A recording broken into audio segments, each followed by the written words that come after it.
can have a little look. Yeah. Some people might be asleep right now.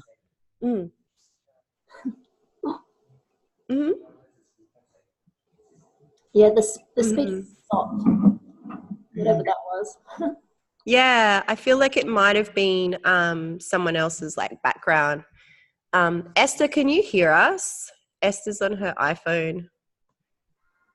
Hey, Esther, come in. It's okay if things on your end, if you're not quite sure how to use Zoom, then down in the bottom left-hand corner, there is, I don't know about on iPhones, but I know on a computer there's like a microphone and a video. You can mute and unmute yourself. You can be on video or not on video, whatever works for you. So, hey Anna, how are you? Yeah. Hello. Hi, welcome. Yeah, and if it gets noisy, we'll just we'll switch you off, and you have to switch yourself back on. But so we have been having, Hayley's been really good. She's been having a huge look at the Facebook group. But what questions? What's kind of coming up? I know a lot of you are doing lots of different things with kids, but if you've got questions, we're so happy to answer them. I had some stuff written down, but I've lost it. You moved rooms. That's okay. We're like that too. We keep saying, we're like, I had it written down somewhere. Where is it? It's like in my brain. No rush, no stress. Anna, I'm on in the middle of the night. My boyfriend is sleeping in the room. Oh, that's okay. If you want to type any questions, that's cool too. Perfect. If something springs to mind, just you can totally type it out, or you can just like tune in. And if you have to leave, like if you're waking him up, then that's okay. We'll record this and over the weekend we'll share some new stuff as well. So thank you for being here. What time is it?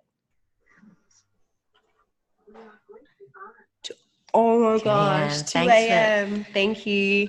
Is there anything, Anna, that you have like questions that are coming up that is, or stuff you want to share?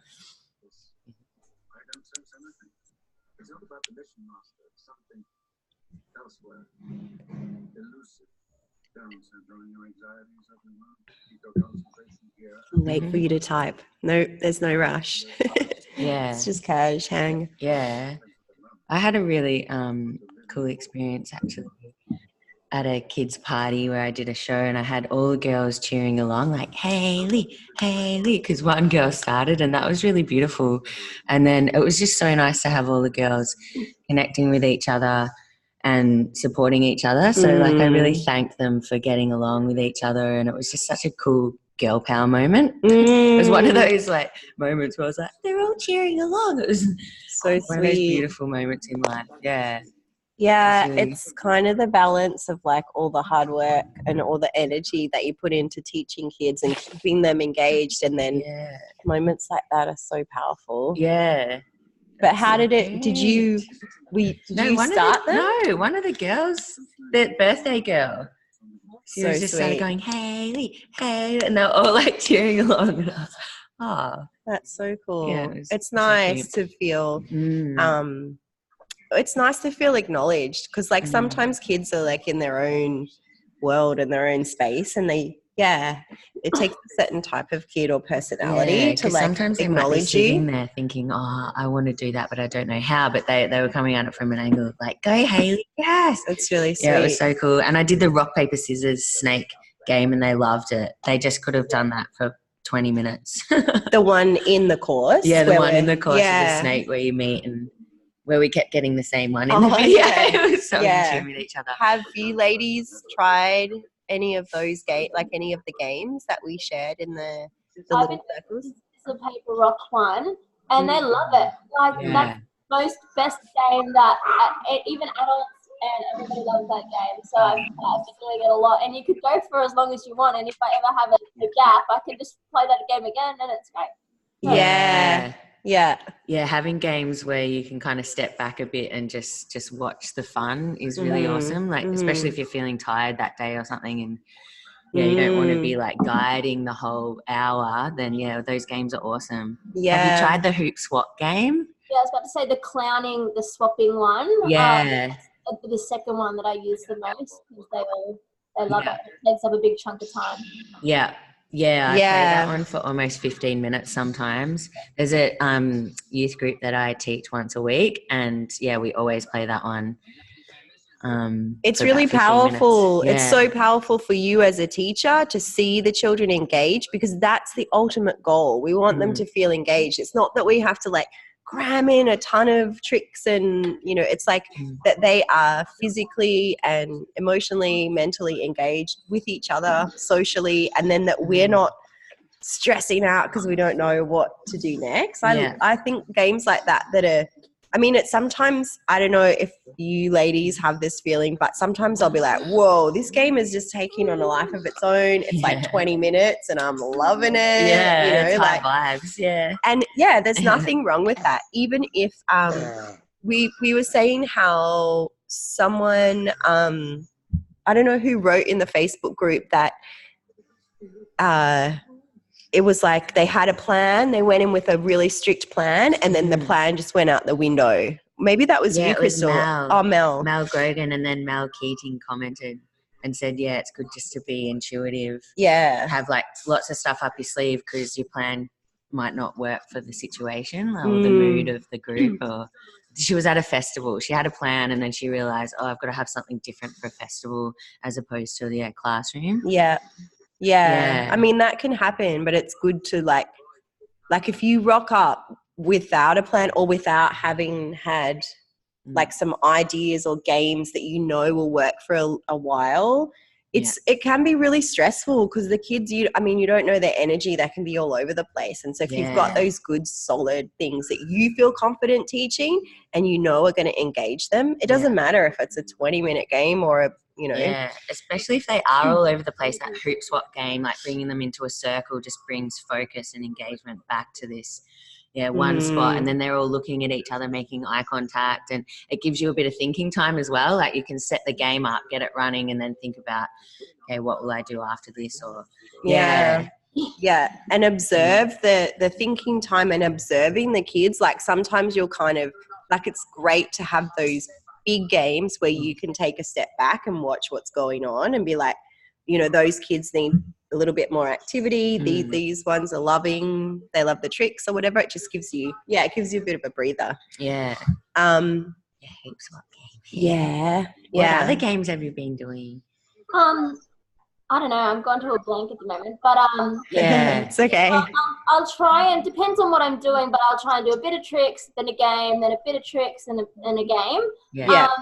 I wanted to talk to you guys because I had like a really, really good job, and then I had a not so quite good job. So the good job, I was a little bit dreading it, but it was a communion, and they just wanted a hula hoop. So I was like, I'm like 2 hours worth of hula hoops, and I'm a little bit like nervous about having to facilitate for 2 hours. But it ended up being like a massive party, and all the adults got involved, and there was a DJ, and it was great. And then I was kind of just created a hoop space where they could walk in when they wanted to, and then they fed me, and it was great. So it ended up being really good. But then I got booked through just a party agent, and they sent me out all this circus stuff. I had no idea how to spin plates, but I learned it. Good on you. That's awesome. When I got to the party, there was majority boys, and it was supposed to be hula hoop workshop, and then bring out the circusy stuff at the end. They had a trampoline, and there was this massive stick in the yard. So all the kids were going crazy for this massive stick in this trampoline. And I probably would have had about like 3 or 4 kids with me the whole time, but it was like a 20-kid party. It was and I just left feeling like, because they were boys, it was hard to draw their attention, and I was just like kind of chucked in that private environment. Never done a private party before, but I'll say yes to anything. And the yard was like this as well. Keep rolling. Really hard. So I felt a little bit disheartened after that, and now I'm like, I don't know if I want to do private parties. So I don't know if you guys have any tips for something like not going to plan, or just being not really that great. I reckon don't let that stop you. Like I've had parties like that before too, where the kids have just been crazy, and I have rocked up before to an all boy party. Do you remember what age group they were? So the birthday girl was 7, so they would have been around 7 to 8, 9. Yeah. So yeah. I think this one in particular was about no, I think they were more like 5 or 6. But straight away I was like, ugh, and I was like, basically I have to appeal to them. So I have to be cool. But I have to be like, interact with them like they're my mates. Yeah. And take no BS. Am I allowed to swear on this? Yeah, no bullshit. Like, no bullshit. Like, yeah, straight away be like, I'm here to have fun, and I'm a hula hooper, and we're here to have fun, straight away. It's almost like, I had plates as well, actually. I've had private parties. Have always been like a bit more of a stress for me, because I feel like there's a lot of competition. Like there's a swimming pool, there's mums and dads who have got cake, there's a big stick in the yard, or there's all this stuff. Stick. And I'm so used to commanding, and I'm sure we all feel better when we command the energy of the whole group, when we've got kids that, because we care so much, when you've got kids who are off doing whatever, it can really I'm like, hey, what about me? Come on over here.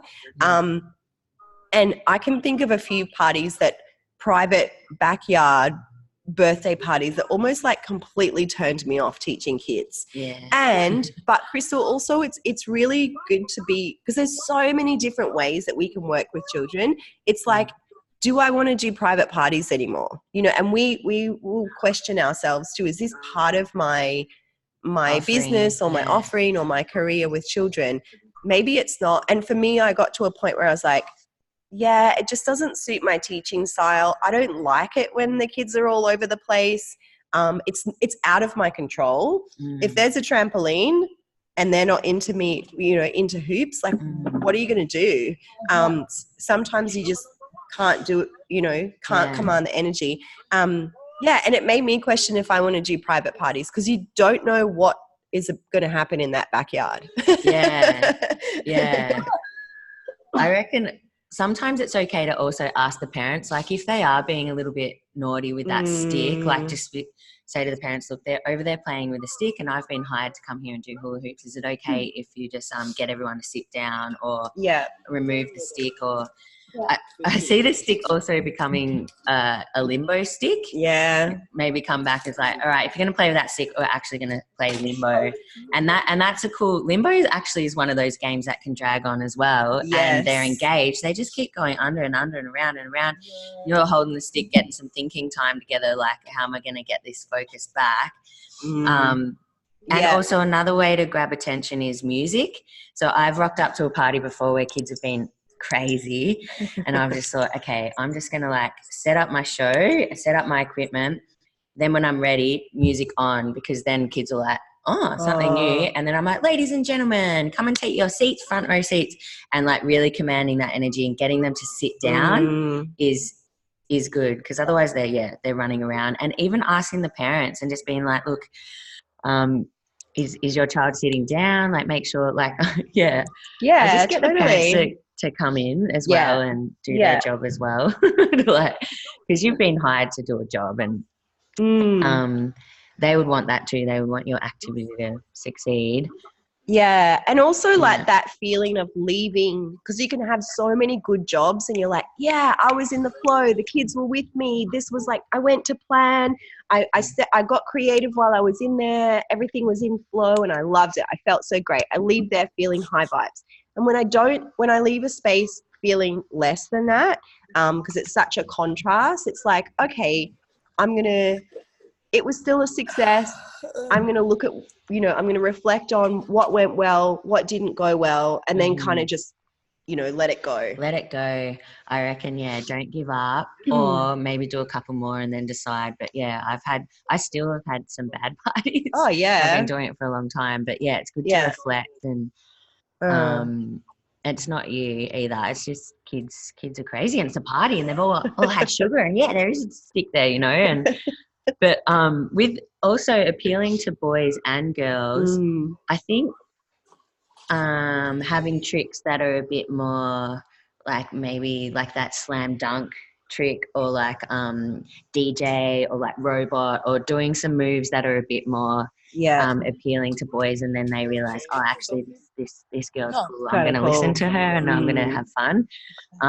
Or having some more like hip hop style moves, like driving the car.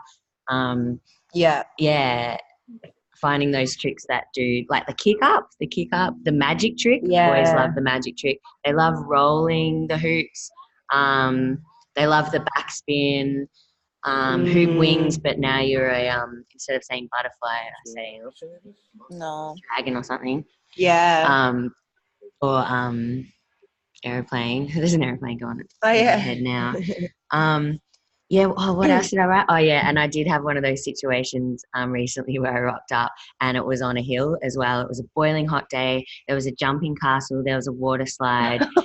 They had everything. They didn't need me. I was like, why am I you feel even like here? that, right? It's like, why am I even here? Why did you pay all this money to get me to turn up when you've got, like, how can one little hula hooping fairy compete with a water slide? With a water slide, So I was like, okay, I'm going to have to think quick. And I said to the parents, oh, how long have they been on the water slide for? Because it looked new and there was a line at the water slide. And they said, oh, only about 10 minutes. People have just arrived in there. And I said, okay, well, I'm going to start with, I was also booked for face painting as well. So I said, okay, I don't normally do this, but I'm going to start with face painting first. So then by the time I'd wrapped up the face painting, they were over the water slide. They're like, done that. Moving on. So then I did the show after that, but it was a different program to what I normally offer. And I do prefer to start with the show. I just think that starting with the show, having the kids sitting down and they get to know you first, it's just a better flow that I prefer. But for this one, I was just like, I'm just got to roll with it. I'll start with face painting and then they can come over to the circus. And go ahead. Sorry.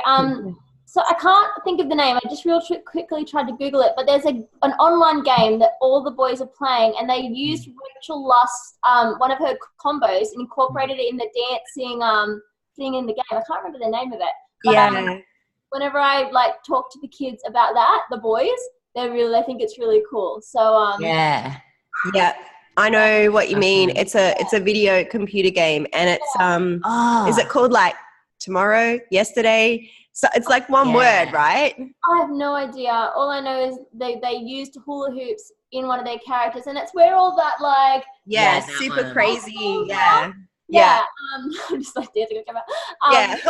We all know what you mean. T-shape. Like, and it's like if you can have those little seeds, it's like you were saying, like you take no shit kind of thing. Like if you can just plant that little seed, they're like, this woman's cool. And it's hit or miss. Like,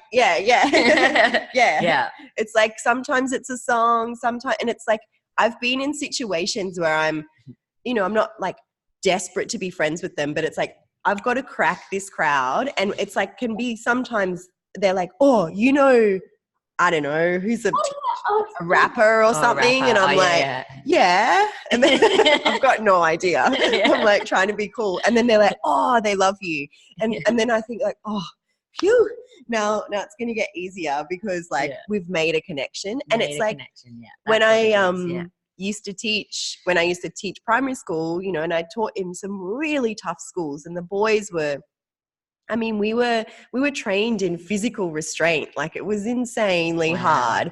And one of the child psychologists that I would always work with, I will remember this always, whether you're working in like a really easy, cruisy, I'm a fairy, everyone loves me, or you're working against a water slide, or like you're working in a really hard thing. It was like she used to say, it's like you're putting money in the piggy bank, this emotional piggy bank with them, and it's like you're giving them and you're filling up their kind of, and it's not like being super needy and desperate for them to be your bestie, but it's like the little things like knowing, they know that Rachel Lust the Rachel Lust video game, or they know the hip hopper, or they know, and it's just like this little like coin that you put in their bank that creates this connection. And yeah, sometimes I got tons of money to put in the bank, and other times I'm like, whoa, I got to come up with something really good here. Ah, and also, did you talk to the parents beforehand to find out if they would, what age group they were, and if they were all going to be boys, and if their backyard? That's actually a good question. Is your backyard on a slant, or like what kind of space am I going to be holding the party in? Yeah. Because it was through an agency, I just wondered, like, they just sent me out a booking confirmation. I saw, but then when I got there, she's like, just letting you know there's more than 15 children here. And I was like, oh. Yeah. Even Haley was telling me a story this morning about a face painting gig. It's like we try to ask all the questions, the questions that Haley mapped out in the Little Circles training. We try to, we're like, or we say yes to a gig that, we need at the time or we think is really good, and then we rock up and we're like, I didn't think of that element. Yeah, I didn't think to ask, would the music be too loud that I couldn't hear the kids? The music was just really loud. And luckily I had, I was just frantically looking around for my earplugs in my bag. Luckily I had earplugs and I put the earplugs in. But yeah, it was a face paint gig and the kids were like, I want a rainbow butterfly. And I was like, what? And it was just the most ridiculous gig because the music was too loud. These poor kids, poor you, but also the poor kids. And it's like, there's going to be times when that's where our creativity has to kick in, where we're like, or our survival techniques, like earplugs in and just like, oh my, how long was that gig? I think it was 2 hours too long. 2 hours too long. 2 hours too long. It was good. It was, just too loud. Luckily I had those earplugs. But I think, when you do get work through an agent, they tend to miss out some of those details. So if you do have like a list of the things that you do want to ask, let the agent know, and that it is their job to know, to cap it at 15. So then you know that you've brought enough equipment and provided the right amount of space for hula hoops. Because one of the first questions I do ask is, how big is your space? Like, you want hula hoops? Okay, how big is your space? Because otherwise it restricts what you can and can't do with hula hoops. And then I would encourage them to maybe book spinning plates. How'd you go with the spinning plates in the end? All right, yeah. All right. I was even when I was at home, I was trying to practice leg hooping and doing it, but it didn't go. Wow, that could be in your show if you do. So I was like, oh, this is great, but and I've been learning how to juggle, like just before, just mucking around, so it all kind of worked out. But cool. Yeah, cool. So Haley and I are going to spend the day or the next 2 days together kind of creating some new stuff and based on the questions that are going on in the Facebook group and then new stuff that we've kind of developed. Is there anything like any stuff that you feel like, oh, I'd like a little bit more on that, like games or music or ideas or activities or business stuff? Like if there's anything, it doesn't have to be specific, but just stuff that feels like it's kind of coming up for you. We'd love to share what you really need rather than, I mean, we've got tons of ideas to come up with, but if there's anything that you're kind of wanting more of, it'd be if you're great. Watching back as well, feel free to type on the Facebook page. Yeah.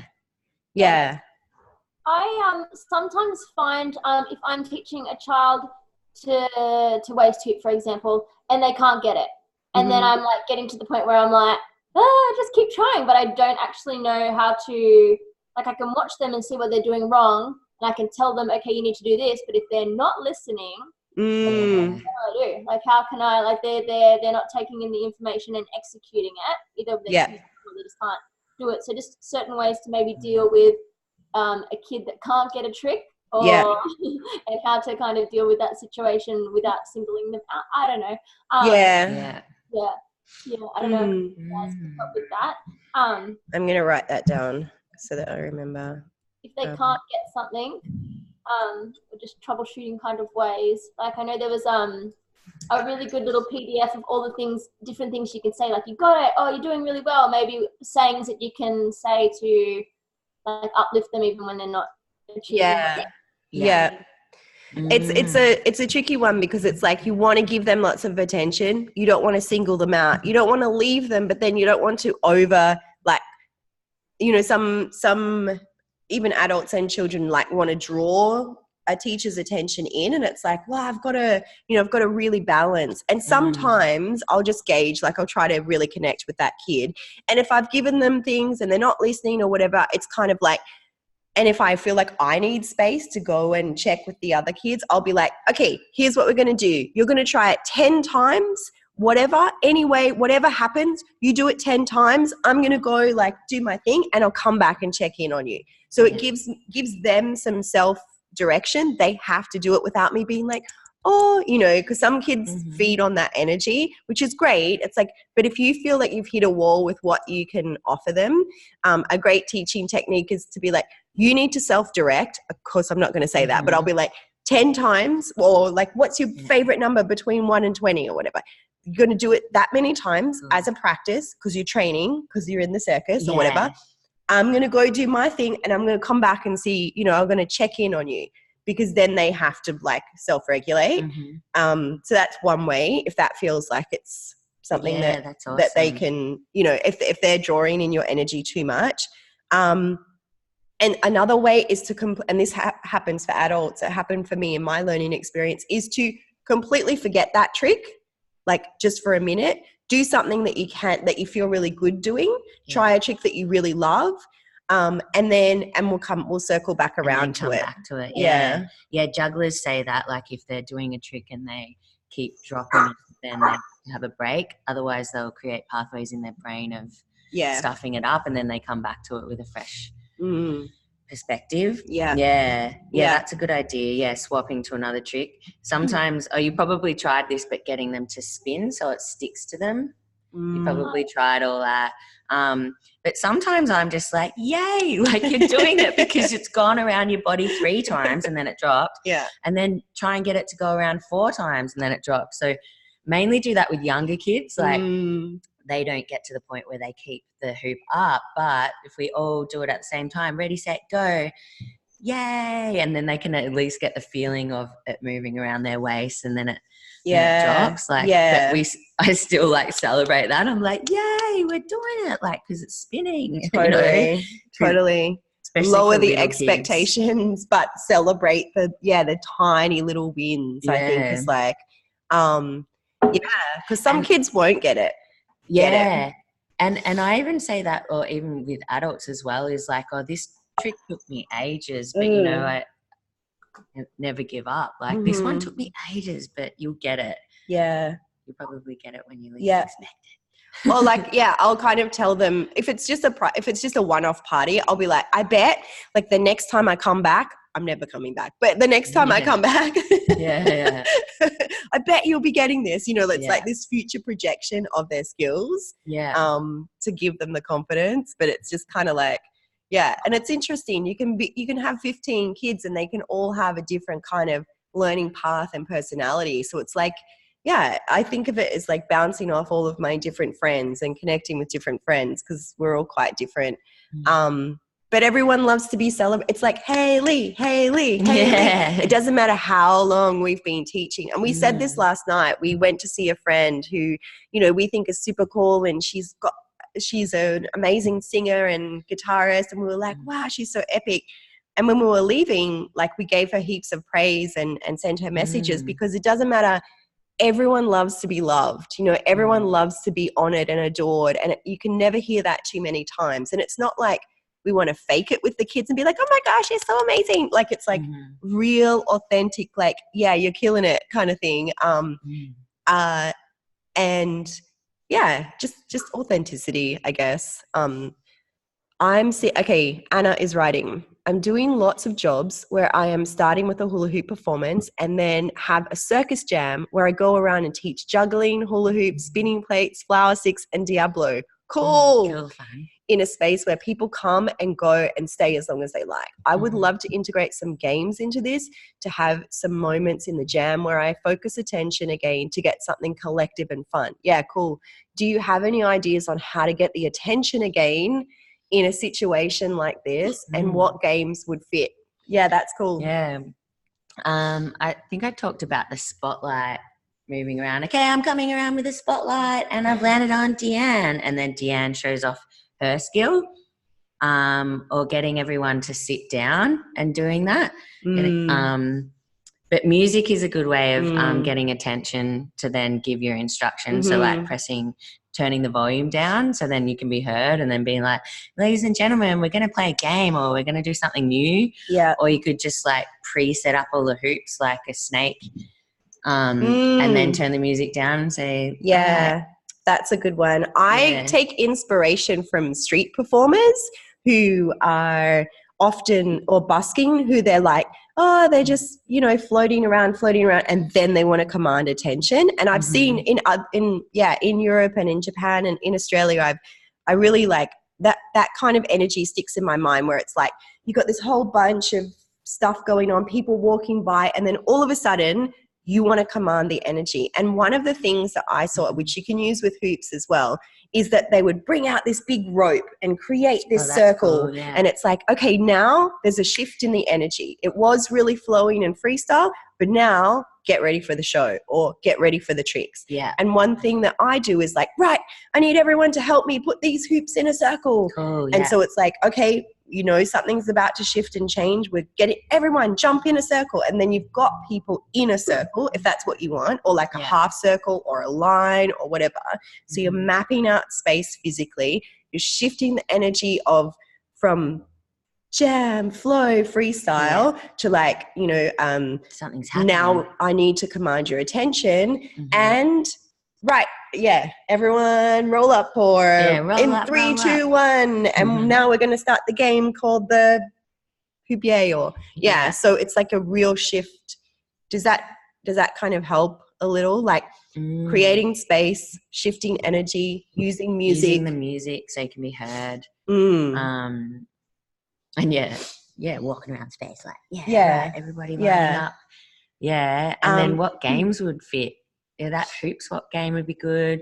Thread the needle. Oh, have you ever done the plate one? It's where everyone's lined up and everyone has a stick, but there's one plate being passed along. So they've got to pass the plate along to the next person. That's a fun one. And it can be run like tunnel ball if you want to have like 2 teams who can get the plate down the line the fastest. It is kind of tricky if you haven't done much plate spinning, but that's a cool game. And you can do the thread the needle or thread the hoop in lines as well. Like it doesn't have to be in the circle. I remember playing that as a teacher, like before I was hooping years ago in like a teacher's kind of sports day. They're kind of good ones where people are grouped together, but they're all in this like co-creation of an activity that kind of keeps the energy together. Or music. Like I always use we've had a lot of feedback about Tabata music, which is really similar to like the Hoopier or the 10 trick game music. It was all inspired by the same kind of vibe. So using that kind of music, we're actually going to do a little bit more. We'll create a video on how to play games using cards or signals and Tabata, because I think that's been coming up a lot. It's a really helpful way to engage everyone. So does that help? That was a good question. Yeah, it was a good question because sometimes it's not even in that flow space. I actually love doing that kind of gig where it's like just a free for all. I'm like, hey, if you want me, I'm over here. And people come in and flow. And then, every now and then I'll do a show or I'll make everyone sit down. I love that kind of style. I love it too because it appeals to such a range of age groups and people with different backgrounds. So like you might have like a 3-year-old over here working with her dad and doing that role. Have you ever done actually with a flower stick? Yeah, the rolling from person to person like this. Yeah, rolling it down and rolling it up. That's so good to get parents working with their kids. That trick. Yeah, I love those spaces. Yeah. And because I feel a less pressure to command everyone's. I mean, don't get me wrong. I love a really focused 8-week course where I'm like improving kids and adult skills. Like I love structure and I love teaching. But just that where, it's like a family fun day. We're getting like energy from lots of different people, but there's no pressure to have everyone all eyes on me. So and everyone's working at their own pace, and it's fun. It's just like, it's a party. I can't believe we get to do this sort of work. I'm so lucky. So cool. It's awesome. So cool. But shifting the energy, and it can be, and sometimes it's hard, like in those outdoor noisier spaces, if you don't have a mic, or I've been in situations where maybe it's like a fete and there's a lot of sound coming from different places. And it's like, if I get on the mic and be like, right, everyone, and I feel like, whoa, I'm taking up a lot of space. So just finding that energy where I can draw people in. Another way you could start to draw the energy is if you start showing off your skills. And then people will start gathering around you, and then you've at least got a beginning of a group forming, and then go from there, like bring someone up from the audience and make them a hoop angel. I do that a lot. Do you do that? Have you ever done that, where you just get someone up from the audience, get them to face the audience, and then they wear the hoop wings, and then you hold another one like a hoop angel, like a halo. Yeah. Or sometimes, and I know I always say, like, I don't make it a competition, but sometimes, like there's situations where I'll be like, all right, who can come up and hoop? Like, I'll pick 4 people who come up and they have to hoop beside me, and we have like a little kind of like hoop off or whatever, just to draw that, like, all right, there's a shift. You're the audience, or you're about to participate in something, and we're just going to do a quick like transition show or whatever. Just like it's happening. Which can happen not just in those free-for-all situations, but it can happen when I've lost their attention. So when I do need to, when it's like a class or it's like, all right, no, this is not working. And it happens a lot at festival type stuff, but it's like, all right, I've lost them. I'm going to have to change this energy really quick. We're all going to make a circle, or we're going to have everyone has to get their hoops and hoop across the room. And then once you're there, like it's like herding them into a space. Hoop herd. That was another note I wrote down, was that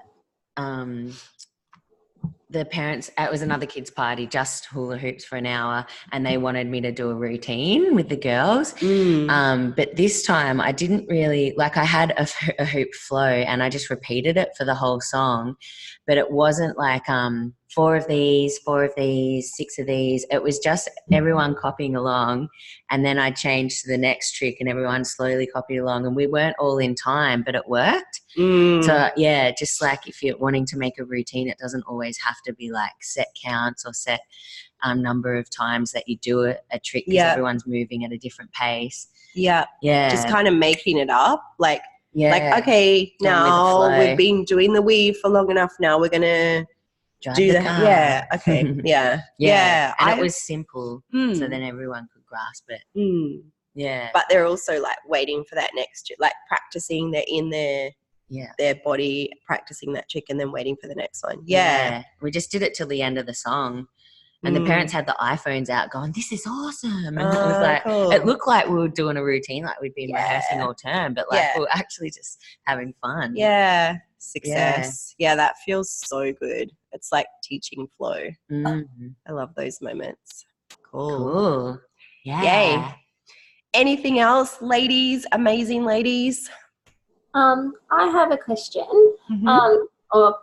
So the next step for me is planning a 6 to 8 week kids class.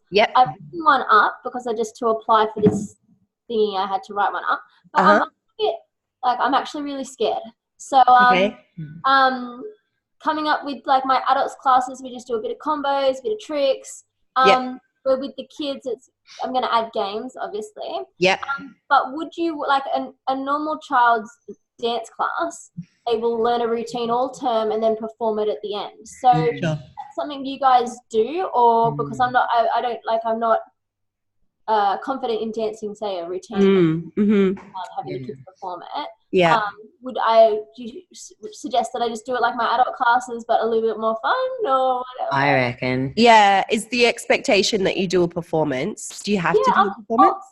No, I don't. But just because I teach in a dance studio, like I feel like they work all term towards the end of year concert, which Yeah. I'm contracted in. I'm not contracted, but like I hire it out. Yeah. So I wouldn't have to do that. But I don't know. I don't know if there'd be like the parents might think that's the outcome. I'm not sure. Yeah. I used to do like my first kids classes when I was in Tokyo. I was in a dance studio and there was always a concert at the end. But it was like late at night, so I got away with I couldn't, the kids weren't going to perform at midnight. It was like a real party vibe.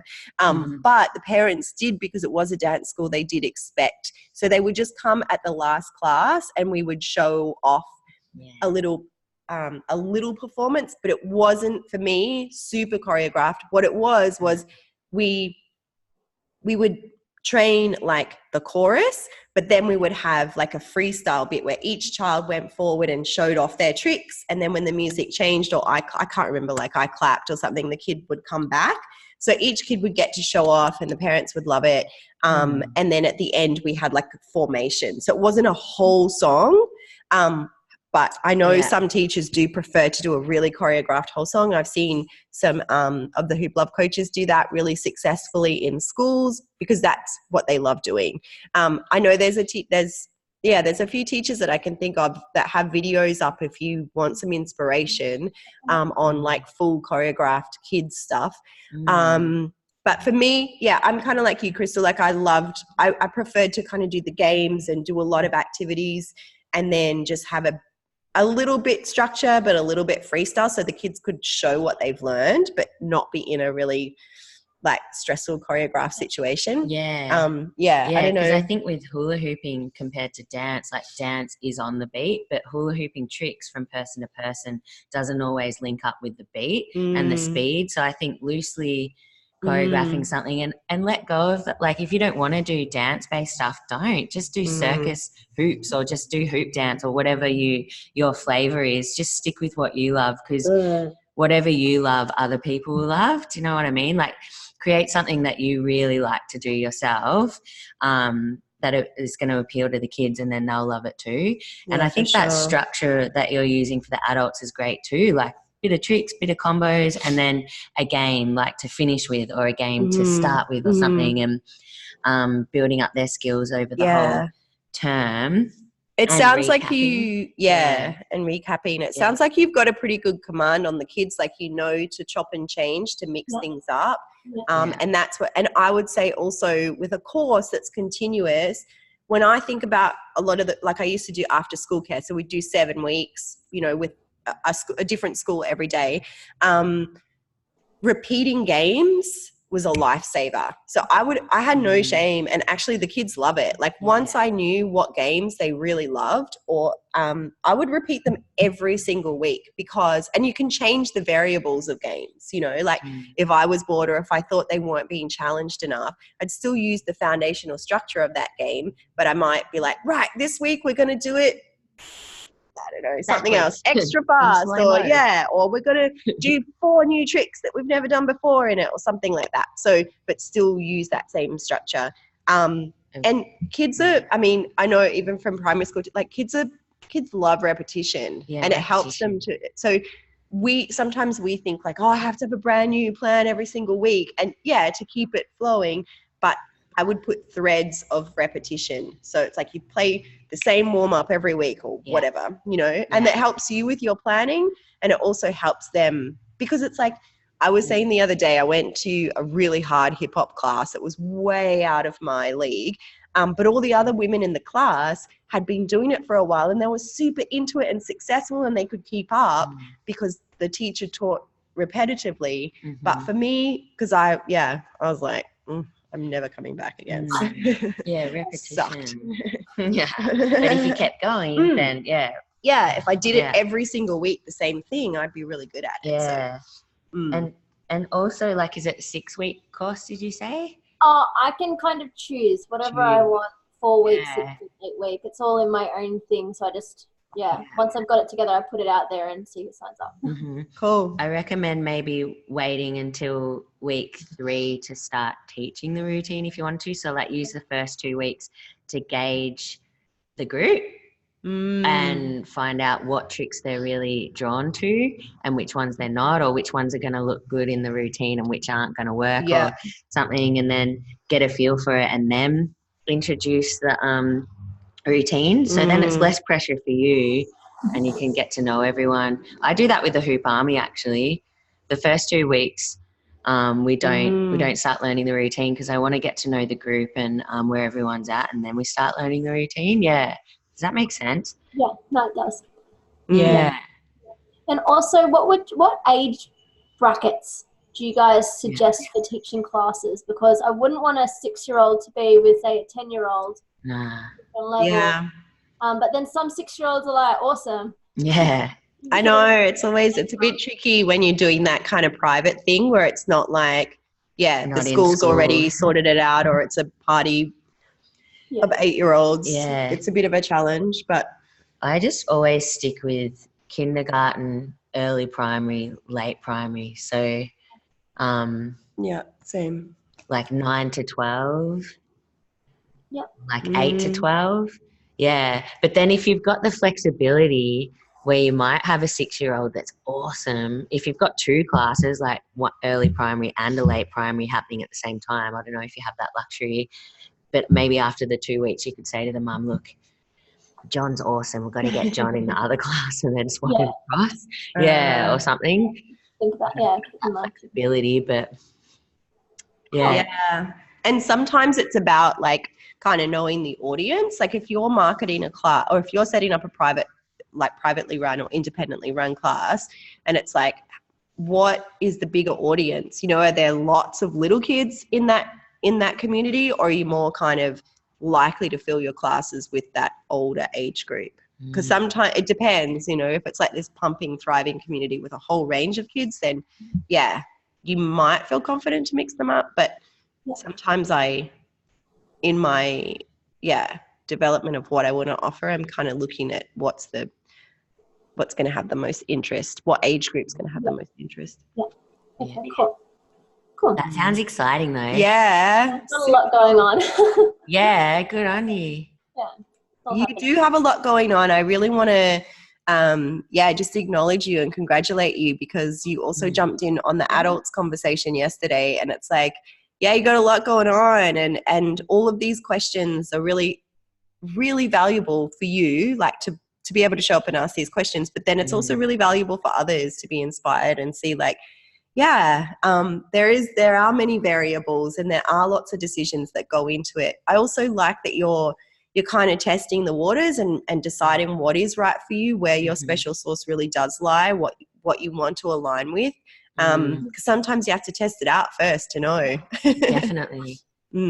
Yeah, so I think I'm coming up to my year, because it would have been a year when I've started my business, and on my Facebook I saw when I bought my first stack of hoops, and it's all lately I've been really grateful and feeling really excited about it. Amazing. That's only been a year. That's awesome. Yeah, because we were saying this morning, Haley is 13 and I'm 12 years, and it's like all the things that have happened and all the people and all the connections and all the like opportunities is mind-blowing. So 1 year? Yeah. That's crazy great. cool. So cool. Yeah. How about you, Anna? How are you, have you been, it sounds like you're doing some really cool stuff as well, having that opportunity to do the circus and do like a lot of, where are you kind of, what's happening else for you?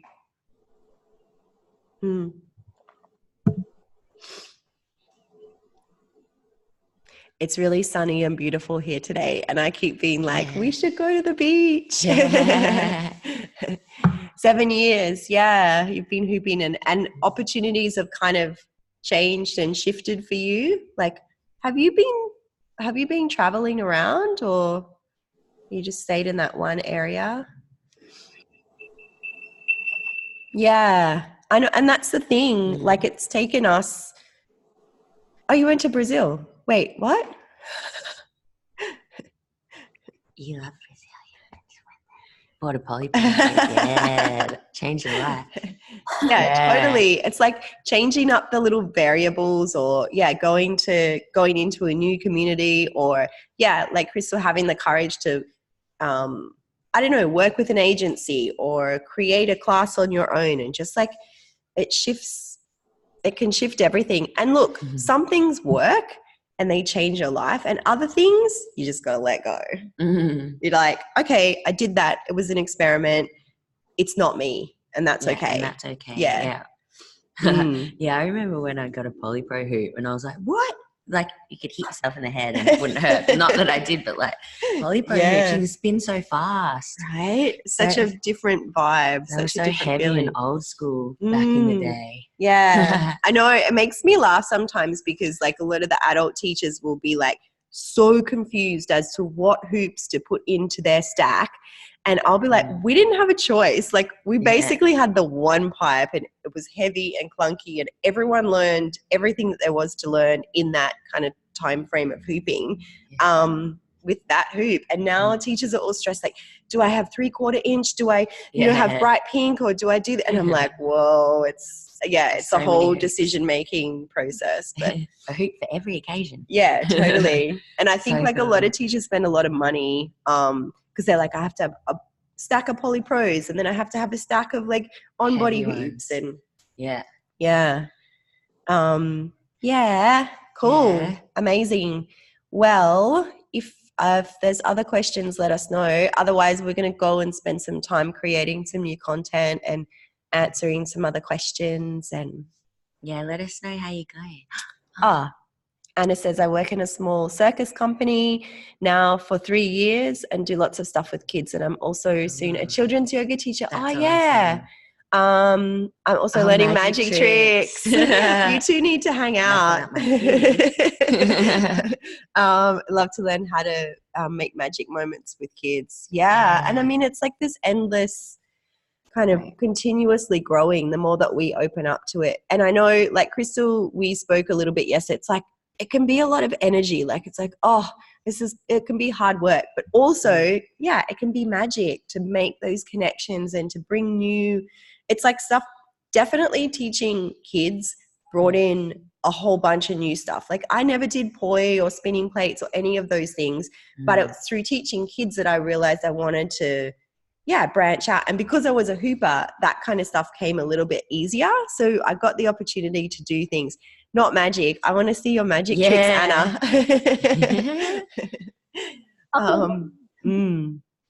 Yeah, super cool. It's amazing what can open up. Or like a lot of friends now, and I haven't done this, I'm really nervous to do this, but a lot of friends do face painting. I don't know how. Like, if I had to paint a kid's face, they and their parents would be crying and be like, what is that? I'm like, it's a spider, man. You would be so good at it. Once I was painting at the Australian Open, I was painting and I thought the little girl said bull, but she said ball. And I painted a bull on her face, and her parents were like, "Oh no!" So like, bull. But they loved it because it was a pink sparkly bull, like a bull, like a that was a magic moment. Can I ask, Hayley, if you're doing a private party with face painting and hula hoops, what do you do? Like, do the kids play with all your hoops while you face paint? Or is like, as you're sitting down and face painting, what do you do with the rest of the kids? Yeah, that's, I normally do face painting in the second half an hour. So for the first half an hour would be like a mini show, and then the hula hoop workshop, and then face painting for the second half an hour. So the kids can continue to play with the hoops while they're waiting. Yeah. Yeah, that's a good question too, because it's great to have the toys there for kids to play with instead of lining up waiting, like getting bored, like waiting for their face paint. Yeah, it's so good. And if you've already like taught them some stuff or given them some inspiration, then you can leave them to they already know what to do. Yeah, with the hoop. Yeah, that's clever. That's a good question. And then if it's an hour and a half, I always try to include the spinning plates and the flower sticks in the other half an hour. Yeah, if they want an hour and a half, I tack on, so half an hour of hoops and then half an hour of mixed circus skills. Yeah. That's clever. Yeah. How do you bust through so many face painting? Like, if you've got 15 faces. Yeah, 15 is it faces sometimes in half hard? an hour. That's about the cat. That's the max. Okay. Sometimes I'll just say, okay, I'm just doing fast faces today, or like a rainbow, you know, those rainbow cakes with a wide brush. Yeah. You can do like a rainbow and then stars on it. Just like dress them up a bit. Yeah. Okay. So you just say, oh, I'm just offering, we're just doing fast faces today. So you can either have, and you say it with a cool voice, like you can either have a kitty cat, or do you want a rainbow with like this, or do you want that? You know? Yeah, not like, I think I want to be an Avenger. I'd be like, oh my gosh, I can't. Yeah. I usually, thank God for Google though. I just like look up Google if I don't know what it is. If you've got more time, just check out Google. That's so Google amazing face to paint, me. yeah, like Avenger face paint. That's so cool. Anna says, could you talk about costumes and hooping? I feel it's hard to combine a really cool costume with hooping. Yeah, because it's got to be like fitted to your body so you can move the hoops. Can't have that tutu on anymore. I know. No, or the hat will fall off. Actually, if you want to wear a hat or like a hood, I put a little clip in it. You know, those comb clips. I sew it to the inside of the hat so it will just like clip in there.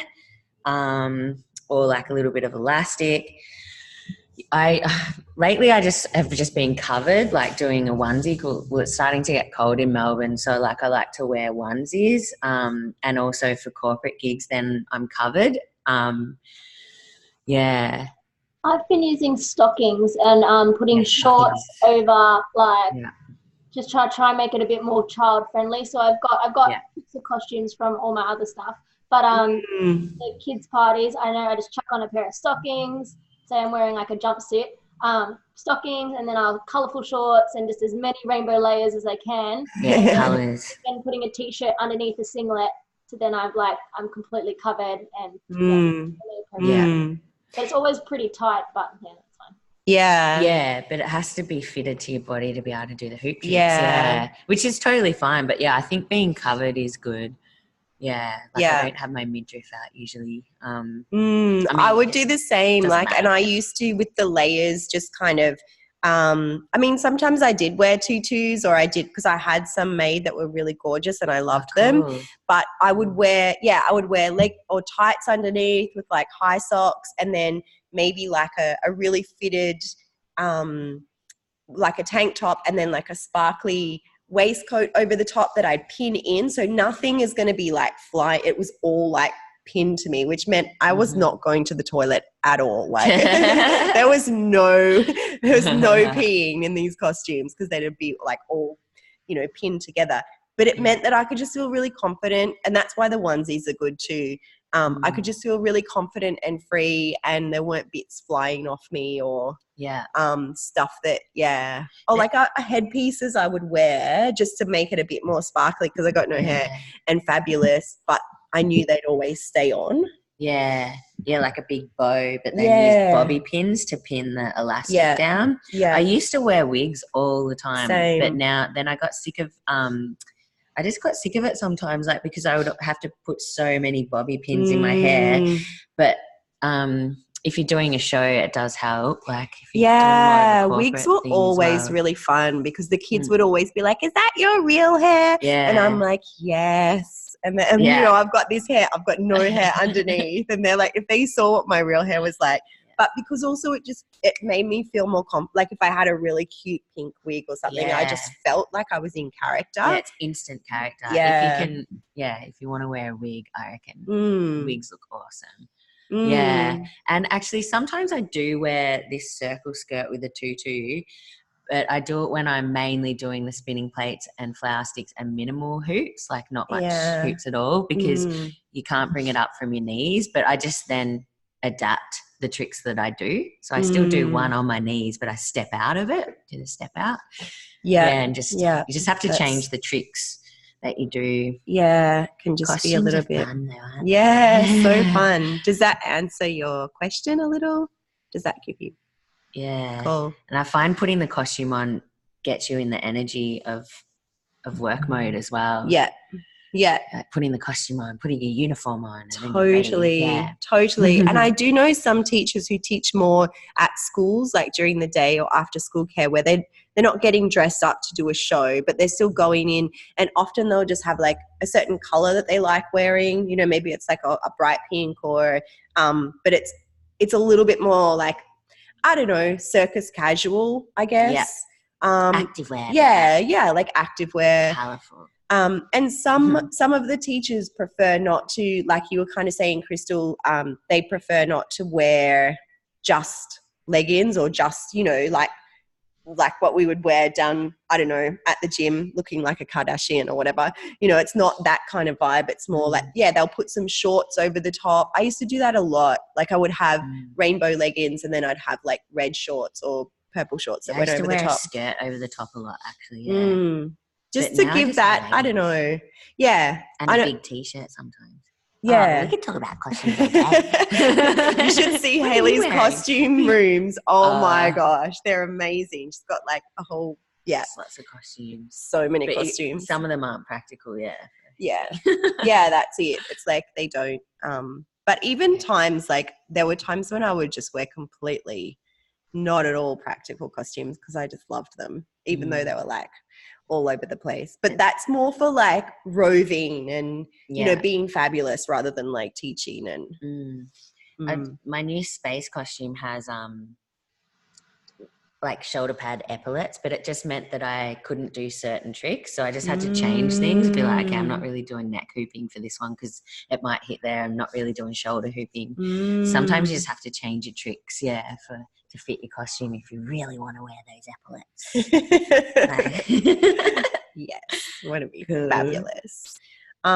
Beautiful. Amazing. All right, ladies. Anna, I cannot believe that you're like up at 2 a.m. now, 3 a.m. And you look like shinier than me. Like it's 11 a.m. here. So I think this has been really powerful, and I know like a lot of people will listen to this back. And again, jump into the Facebook group or email us if other questions come up because we'll be creating over the weekend.